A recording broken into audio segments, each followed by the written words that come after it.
Ave María Purísima, sin pecado concebida. La Iglesia celebra a San José como patrono de los obreros. La Iglesia se goza en llamarlo San José Obrero. Jesucristo no se avergonzó de ser llamado el Hijo del Obrero, el Hijo del Carpintero. Y San José tampoco se avergonzó de serlo.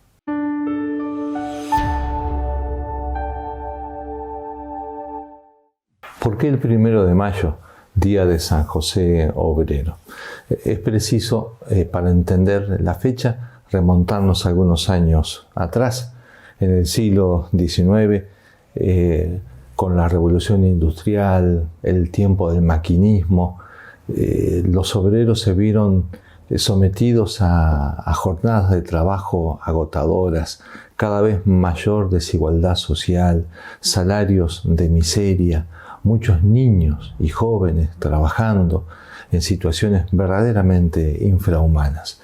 Todo esto le da ocasión a muchas corrientes socialistas, a ideologías materialistas, a adueñarse de la causa obrera y a ponerse esas ideologías como protectoras de los intereses de los pobres, metiendo ciertamente esa dialéctica y dividiendo a la sociedad.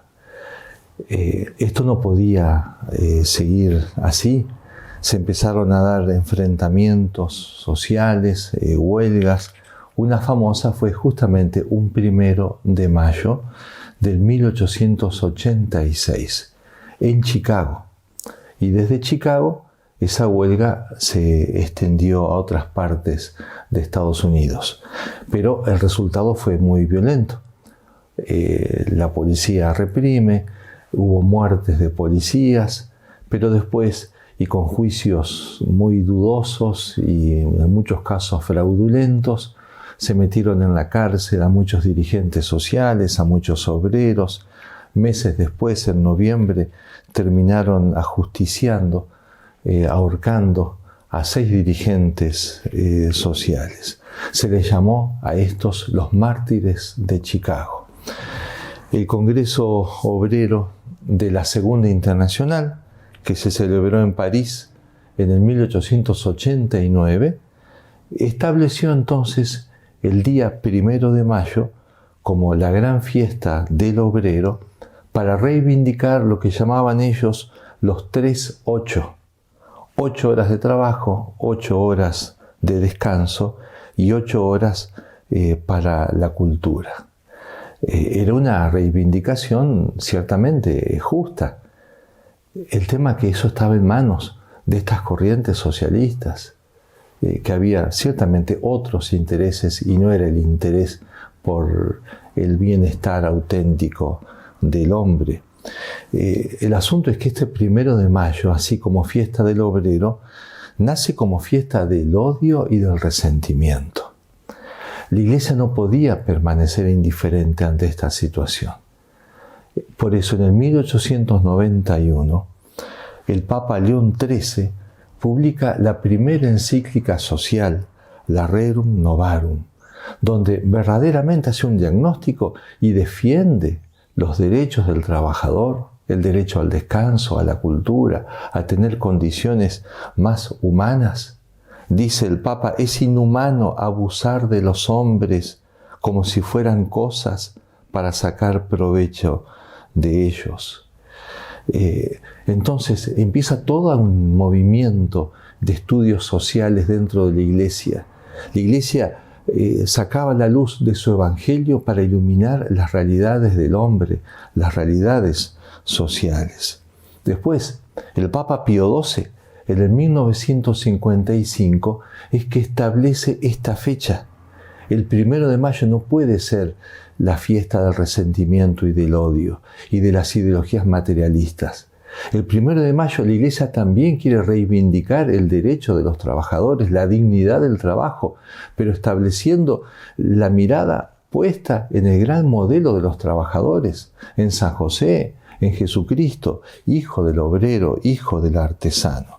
Es así que el Papa Pío XII convoca a tantos obreros que se dieron cita en la Plaza San Pedro. Se habla de más de 200.000 personas, donde se escuchaba sin cesar gritos bien viriles, varoniles: ¡viva Cristo trabajador!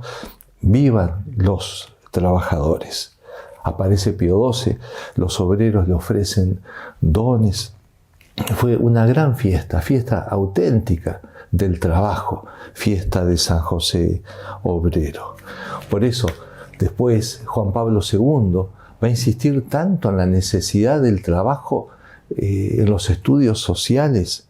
Dice: la nueva evangelización, de la que el mundo moderno tiene tanta necesidad, debe incluir entre sus elementos esenciales el anuncio de la doctrina social de la Iglesia, que, como en tiempos de León XIII, sigue siendo idónea para indicar el recto camino a la hora de dar respuesta a los grandes desafíos de la edad contemporánea, mientras crece el descrédito de las ideologías. Nuestra mirada entonces va a ese aspecto de la preciosa doctrina de la Iglesia, su doctrina social. Pero la mirada también va al mismo San José, como gran modelo del trabajador y como gran modelo de la virtud de la laboriosidad. Miramos las manos callosas de San José, pensamos en las manos de nuestros seres queridos, nuestros padres, nuestras madres, que también fueron envejeciéndose y encalleciéndose por el trabajo. El mundo humano es el mundo del trabajo. Dios le concedió manos también a otras especies animales, pero solo a la mano del hombre, dice Juan Pablo II, le dio el carácter de herramienta. Esto es hermoso. Las manos parecen prolongar el alma y parecen ser el instrumento más precioso de la inteligencia para plasmar lo que primero está en la mente, está en el corazón, y ahora puede estar en una madera o puede estar en un plato de comida. Esas son las manos inteligentes del hombre. Toda la técnica después será prolongación de esa mano que Dios le regala al hombre. Hoy, mirando al Padre adoptivo de Jesús, al obrero, al artesano, al carpintero, José, justo y humilde, que pasa momentos de silencio y oración, pero después, en medio de las fatigas de su trabajo. José es el símbolo de la prudencia, del silencio, de la generosidad, de la dignidad y de la aplicación en el trabajo. Y también lo es de los derechos y de los deberes respecto del trabajo. San José fue obrero en el sentido auténtico de la palabra. Y como dice Juan Pablo II, es el único hombre que compartió con el Hijo de Dios la tarea de todos los días.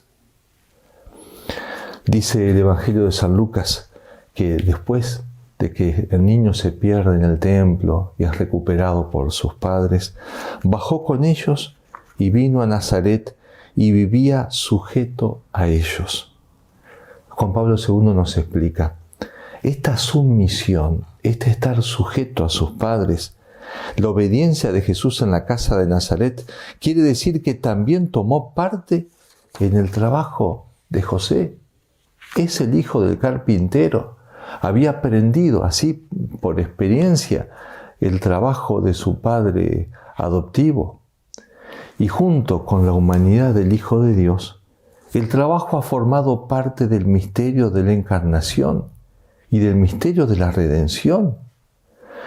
Cuando el Evangelio dice que Jesús crecía en sabiduría, en edad y en gracia, también hay que entender que fue creciendo en esta virtud de la laboriosidad, o creciendo en la manifestación de esa virtud de la laboriosidad, esa virtud propia del trabajador, del hombre disciplinado, del que trabaja o intelectualmente o materialmente, pero que no es perezoso, que merece comer aquello que come porque lo ha trabajado, porque lo ha ganado. Esa virtud de la laboriosidad hace al hombre, lo hace más humano. Ese crecimiento de Jesucristo también en la laboriosidad nos empuja a nosotros a pensar en nuestro crecimiento en esta virtud. Y también en lo que tenemos que hacer con nuestros niños y con nuestros jóvenes. Es todo un desafío para la educación de ellos. También Juan Pablo II va a destacar que los hombres trabajando pronto descubren la cruz del trabajo. Precisamente por ello, el esfuerzo humano es redentor, porque Cristo lo ha unido a su pasión. El trabajador, esa madre trabajadora, ese hijo trabajador que trabaja también cumpliendo su deber de Estado con el estudio y en lo que se le ofrece, todos empiezan a tener sí la penitencia del sudor de la frente para el trabajo, de las espinas en el campo, pero también la fecundidad de la cruz, porque están uniendo sus trabajos a los trabajos de la pasión del Señor. Y es otra manera de cumplir lo que dice San Pablo: completo en mi carne lo que falta a la pasión de Cristo. Entonces, amemos ese trabajo, crezcamos en esa virtud de la laboriosidad, demos buenos ejemplos a los demás, sepamos ganar con dignidad el sustento de cada día. Firmes en la fe.